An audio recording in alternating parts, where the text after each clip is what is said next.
very much. Next talk is Peter Sutter. Sutter, he works with Puppet, and he brings up this compliance auditing config management. Cool. Can everyone hear me at the back? Is that okay? Cool. I can see hands up at the back, so. There we go. So let me just adjust this a bit.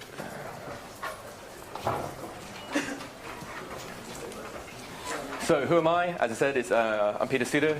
I'm a senior pro service engineer at Puppet Labs. I've been at Puppet for 2 years. I've been using Puppet for, I say, close to 6 years now. It says 5 on there. But yeah, so I'm a senior pro service engineer, so I work with customers. I do stuff like this. I do talks and things like that, but I also work in the community, and I like opening pull requests on modules that I use. So I should give a quick warning before I start, is that I speak quite quickly. Even now, like the brain power to make sure that I don't speak at my normal speed, which is like this, is like taking up half my brain, and remembering my slides is the other half. So if I go too fast, someone just wave, or just say slow down, and I'll see if I can calm down myself down a bit. And also, I should probably put this disclaimer up as someone who is not a lawyer or an auditor or signed an NDA for your company or anything like that. Make sure that anything I advise in here, you don't just, hopefully you shouldn't need to be warned about something like this, but it does happen. Don't just take the stuff I'm talking about and just go and implement it in your company without talking to someone who knows what they're talking about first. So why are we here? Show of hands in the room. Who has to deal with some sort of compliance at their company? Well, it's a lot of people. So it makes sense because it's the kind of talk. So what is compliance and what does it actually mean? So there's a pretty good definition here from the Computer Weekly website. Basically, compliance, the TLDR, is that there is some sort of legal obligation, or not always legal, sometimes it's just an agreement, like a framework. But basically, someone has told you that there are a set of rules that you need to follow.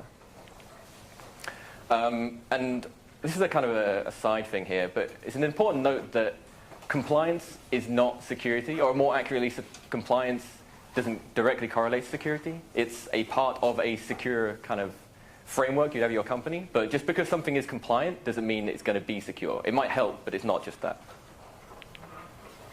And a good explanation, and I'll put a link to this blog post later on, is basically compliance is the discipline of verification at scale.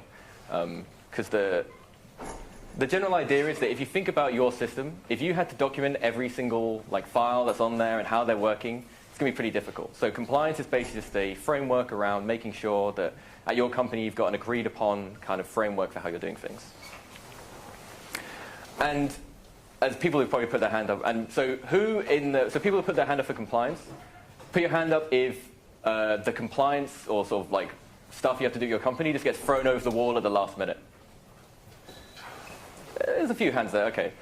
So the thing about compliance is it often kind of straddles different organizational silos. At least with some of the customers I've worked with, compliance is sometimes literally there is a compliance team which is separate from the security team, which is separate from the operations team, which is bad generally. The whole point of DevOps is it's not just a buzzword, it's for everyone to kind of work together on the same team. But because of that, compliance often ends up being thrown over the wall at the last minute. Someone just comes in and goes, I ran a Nessus scan across your network, you need to fix all this stuff. And that kind of stuff needs to be brought into your kind of workflows. But regardless of what the definition of compliance is, or if you even want to do it, a lot of the times you don't get the choice, and someone's told you that you need to follow the rules. So there's an alphabet soup of all the various acronyms and things that you need to follow there. These are quite American biased because a lot of the research online is American biased, but the ones you probably recognize from up there, if you're not American or you're working in Europe, probably going to be PCI, DSS, maybe ITIL and some others, STIG maybe if you're doing work in the States. There's a bunch up there. And even if you're not following any sort of governmental compliance or legal kind of requirements, you might have compliance based on an agreed upon framework internally. So you might just have a set of what most people call hardening policies. So they're not directly correlated to some governmental standard, but they're just this is what we need to do to get stuff working at our company. And in that, this is one that comes up quite a lot, the Center for Internet Security. It's basically a kind of non-governmental fork of the STIG standards. But this is fairly popular because a lot of banks and stuff, they get scared of using something like STIG because it's explicitly made by companies, organizations like the NSA, and they're a bit worried about that kind of stuff. So CIS is like, the CIS is the kind of more business-friendly version of it. But essentially a lot of those, and we'll see later on, a lot of those CIS or like compliance standards are pretty similar to STIG, if not the same. And yeah, another reason that CIS is pretty popular is that it covers a lot of stuff. So it's a huge list there, but you can pretty much see most of the things that you can think of, FreeBSD, Microsoft, various databases, Amazon, Linux, and things like that. It covers a lot of different areas there. So the thing about compliance is that another good note on compliance is that sometimes it doesn't directly correlate to actual technical requirements. You have to dig through a lot of legalese to actually find something that you can work on directly with code. So an example is the HIPAA, which is basically just an American law around health insurance in the States. So this is the actual text of the requirements around that. So if you look at something like that, and if you actually go to that website, you have the full, because the whole compliance stuff around HIPAA is basically, it was written for senators and for lawmakers and stuff like that. So you have to take this document that's in legalese and drill down to what you actually need to know. So if we go through that, we need to look at 45 CFR Part 60 and Parts A and C of Parts 164. So let's go and do that. So you have a bunch of headlines like this, and if you're bored, maybe you go through each single one of them looking for them. But the bit you probably care about is this bit here, the technical safeguards. So technical safeguards seems like something that we care about. So these are the technical safeguards, and some of these are more kind of engineering problems, and some of them can't really be covered by config management. So some of these will be directly config management tools, and some of these will be maybe installed by config management tools. So the idea that you have to have specific logins and you have auditability, maybe you can't do that with your config management, but an LDAP tool that then logs into some sort of syslog or something like that, which you then audit. So your config management tool helps with that, but it can't work directly. And basically the level of compliance you can give and the difficulty you have with compliance is directly correlated with how friendly or how kind of adversarial you are with your auditors. Because at the end of the day, the auditors are the ones that actually decide whether you're in compliance or not. So depending on how your auditing is being done, whether it's an internal team or an external team, you ultimately have to work with them. And it can be an adversarial relationship, but it's a bad idea because, as I said, they're the ones that hold the key to actually getting signed off. So it's good to work with them on this kind of stuff. The problem with this is that a lot of the time compliance is a manual process, especially if you're in a company that hasn't gone through this kind of DevOps kind of transformation or any sort of agile transformation there. A lot of these processes are being kept in emails or in PDFs or even dead trees. You've got, I've seen pictures of here is our compliance stack, and it's just a stack of paper this big if someone's printed off a STIG standard or something like that. Or the worst storage of information, which is humans, because humans are an unsolved problem in IT. It's very hard to get information from one human to another a lot of the time, especially if you're in an adversarial kind of relationship there. So, put on my best infomercial voice, there's got to be a better way. So if you think about it, what is IT compliance? It's a series of rules for systems that need to be enforced and reported on. And what is configuration management? It's a series of rules for systems that need to be enforced and reported on. So we can use config management tools for this stuff.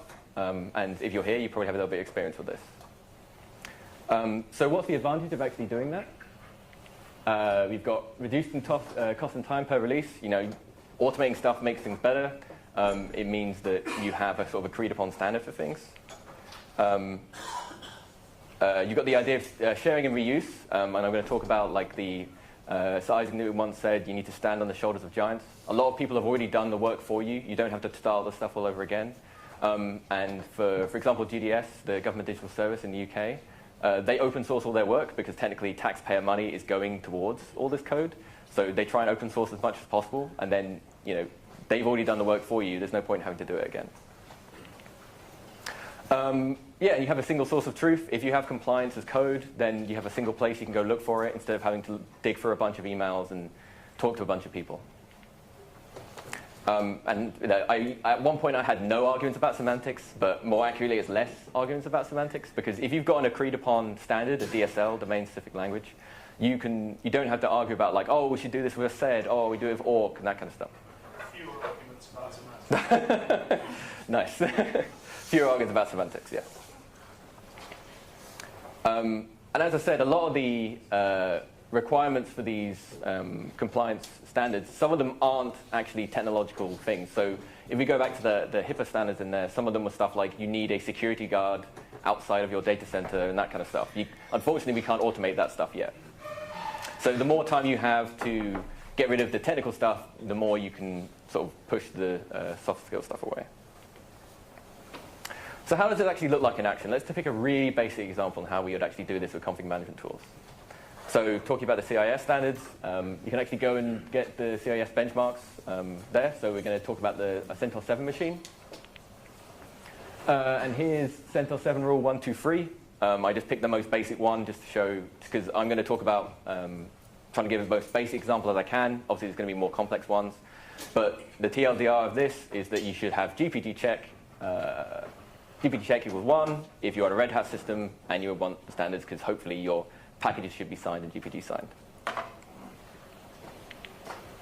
It's not the greatest color there, but if you can see, this is a really basic example of how to do it in Puppet. You know, there's a million ways you could do this. You could use Augeas, you could use an actual, you can manage the entire file, but to make things simple, I'm just going to use a file line. And if you're not familiar with Puppet, this is basically going to regex, look for GPT check 1. If it's there something else, it's going to change it. Oop, wrong way. And again, as I said, I work for Puppet. I'm going to try and be as bipartisan as possible and give the other examples. So there might be some chef people out in the audience that probably say this is a better way of doing this, but this is just the first one I could find. So similar thing, use the replace or add resource, and then go through and look for GPT check. And then similar in Salt, look through the yum.conf, look for GPT check, and similar in Ansible. And as I said, no one put their hand up and say, there's actually a better way of doing this, because I'm most experienced with Puppet. I just went for the most basic solution that kind of illustrates what you're doing.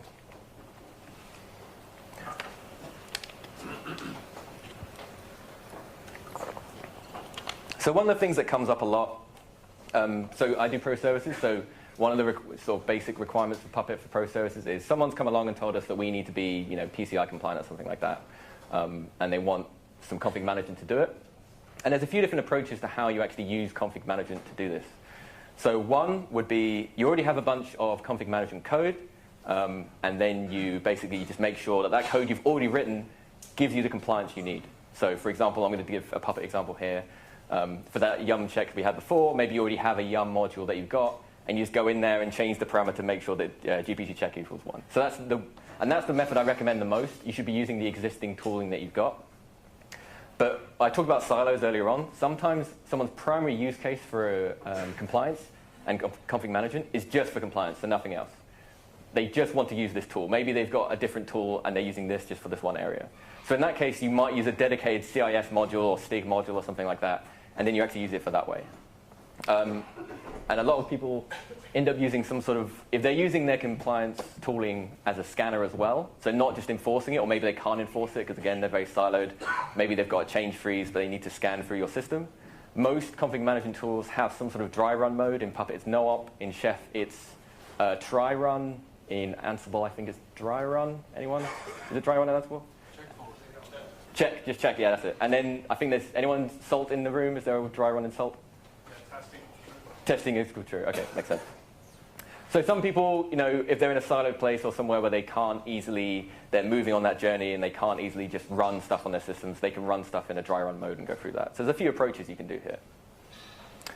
And remember we talked about share and reuse. We don't want to have to write all this stuff all over again because lots of people have done it for us. So one of the ones out there is devsec.io. It's just a website where there's been a bunch of code written in Chef, Puppet, and Ansible. Lots of pre-existing stuff for this. They're not perfect. Again, as we said, need to find something and don't just immediately implement it. There's some comments on there saying this doesn't follow that in the right way, but there's some good stuff out there, and there's a lot of existing code that you can use. So that's devsec.io. So there's SIMP, the System Integrity Management Platform. This is an entire stack written by Onyx Point. So this was something that they built for the NSA and for other American government systems. And the idea is that the SIMP stack is Puppet with a bunch of pre-written modules that follow the SIMP NIST standards over in the States, or the NSA standards. And then they have some cool stuff on top. They've actually got some a really cool kind of Hira tool that will go through and it will actually write compliance logs and write those kind of reports that all your compliance people like, HTML reports that say this is what's changed from the Puppet run you just had. And some of that stuff isn't public yet, but if you talk to Trevor Vaughan on the Puppet Slack in the security room, he'll talk about that stuff. Wrong way. This Ansible log, and again, this is just some quick perusing. As I said, I'm mainly Puppet, and I'm trying to be bipartisan as possible. If there's other stuff, come talk to me afterwards, and I can add it in for next time.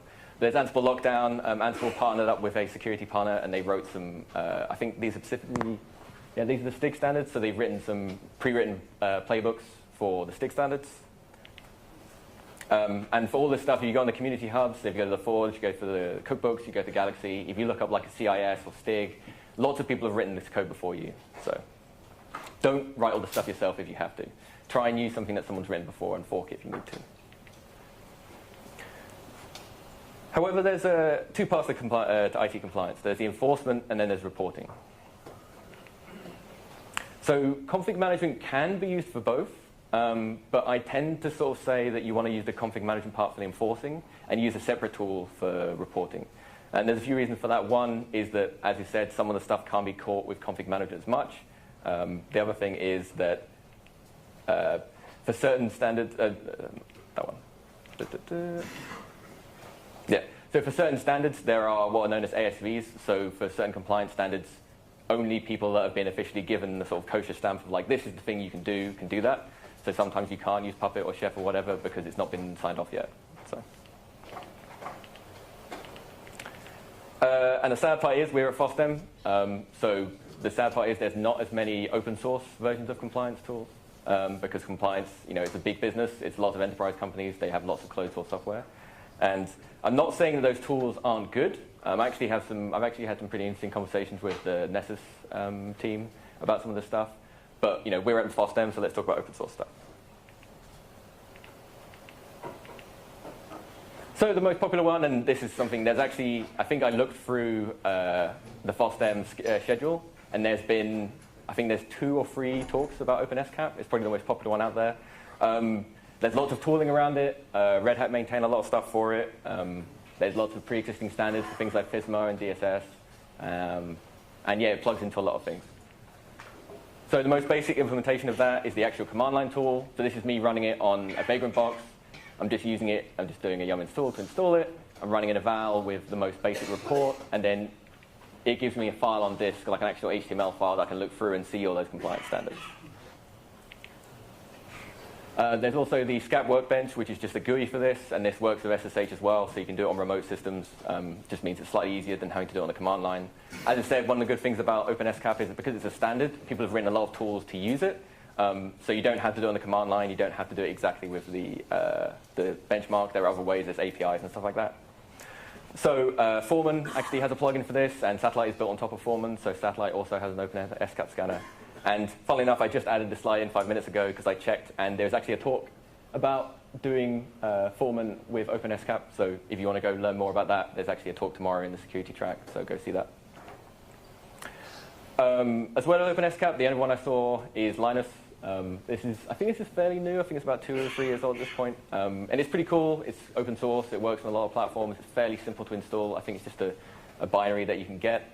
The sad thing is that the actual compliance standard plugins, so the way it works is it has like a sort of base system, and then you have plugins for the various compliance standards you got. But the compliance standards are actually they're commercial and they're not open source. So you can run it on a basic overall scan that looks something like this. I can't really see it, but the idea is that you run it on your system and it just goes through and looks at the sort of standard stuff, make sure etc password has the right permissions, make sure that your grub has password and that kind of stuff. And the last one, which people don't talk about so much, is using Packer for compliance. So there's actually a really good talk by Werner Buck at the last HashiConf. And he was talking about how they use Packer with AWS and AMIs to do compliance. Because some of the compliance standards, especially on things like file mounts and grub settings and things like that, they're hard to do on running systems. It's the kind of thing you probably want to bake into your golden image process sort of earlier on in the stack, because it makes it a lot easier to do. And yeah, like HashiCorp do awesome products, and Packer does a lot of this cool stuff. And the thing about Packer is it has provisioners for like pretty much all the popular config management tools out there. So it has a shell provisioner, puppet provisioner, chef provisioner. So you can use that code that you've already written to use it and bake it into your AMIs and your various kind of golden image settings.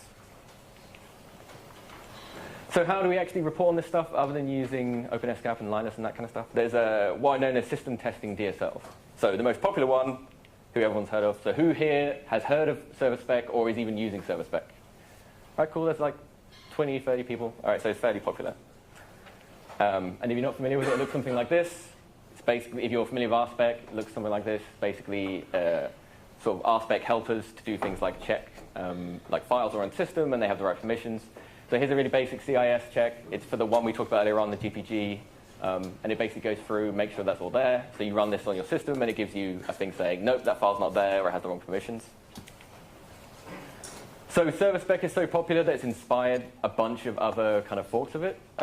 So you've got Goth, which is pretty much the same thing, but written in Go. You've got Infratester, which is basically the same thing, but with reserved keywords for things like HTTP requests and headers and MySQL and stuff like that. You've got Gauntlet, which is more of a BDD version of this, and similar with BDD security. So those are same. They're written in Gherkin. They're feature files that you run, but it's basically wrappers around actual security tools. So things like making sure that your that's more of a kind of AppSec kind of side of it, but you can do some of that for your compliance stuff as well. And even though it's a competitor, I probably should mention this because it's quite a cool tool. Inspect by Chef. It's pretty much kind of like a clean room kind of fork of ServerSpec. It works in a similar way. It looks something like this. Again, I probably should have chosen better colors for this, but the idea is that it just extended keywords on top of ServerSpec kind of language to say, this is the compliance rule and it's this level of security and it has these tags.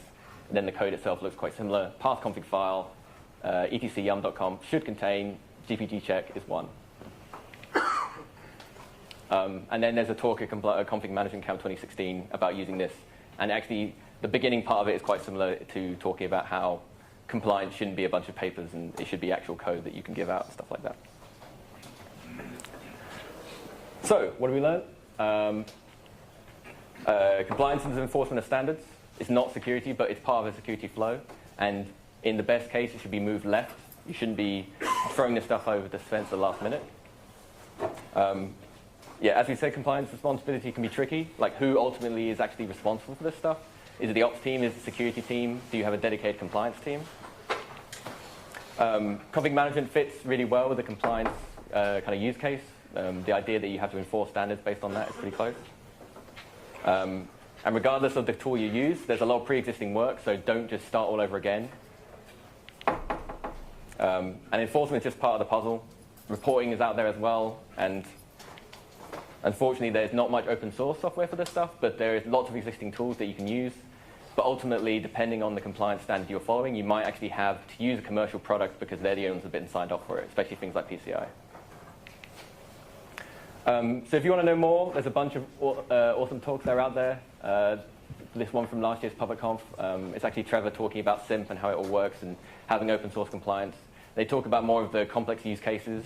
They actually have some pretty cool stuff where when they were testing all of their STIG compliance stuff, they were using Beaker, which is like a test kitchen-like sort of automation tool, and they actually caught a bunch of kernel bugs in various Linux distributions. So using this automated software and using this, they actually caught problems both in the compliance standards and in the actual upstream, which is pretty cool. And if you've not read the DevOps handbook, there's a really good section by Gene Kim and others. There's a really good section on compliance, and so there's a lot of it's hard to find a lot of real-life use cases of compliance stuff because people don't like talking about their compliance because legal stuff, people get scared about it. But they have a bunch of case studies in there that's really good. So I've gone way faster than I thought I would. So when I time myself doing this at home, I did about 35 minutes, but I've done this in about 25. So we've got lots of time for questions if people have questions. No? Okay, then I guess I'll go on up here. The open SCAP tool, so for the, let's say for all the different compliance standards that it does support, is it accepted by auditors? I think for some it is. I know for PCI it isn't. I went through the ASVs for PCI and unfortunately OpenSCAP isn't. But the general use case I've seen for it and talking to companies that use it is that it's a good way of catching that stuff before you have to hand it over to the official scanner kind of team. So it means that you can bring stuff on earlier on instead of having all that stuff out there and then having it back and going, oh no, everything's gone wrong, the Nest scan caught this stuff. You can bring it earlier on. So. I think the reason that it's not accepted for PCI DSS is there may not be specific PCI DSS Oh, sorry. for it. That may change. Okay, yeah, so the question was, is OpenSCAP signed off for compliance standards? And the answer is, it depends. I know for PCI DSS it isn't, but yeah, it depends on the standards, and a lot of the time, people kind of use it internally for their ops team, and then the compliance team handle the actual kind of official audit compliance stuff. Any other questions? No? Okay, well, sorry about going too fast, and come up and talk to me if you have any more questions. Thanks very much.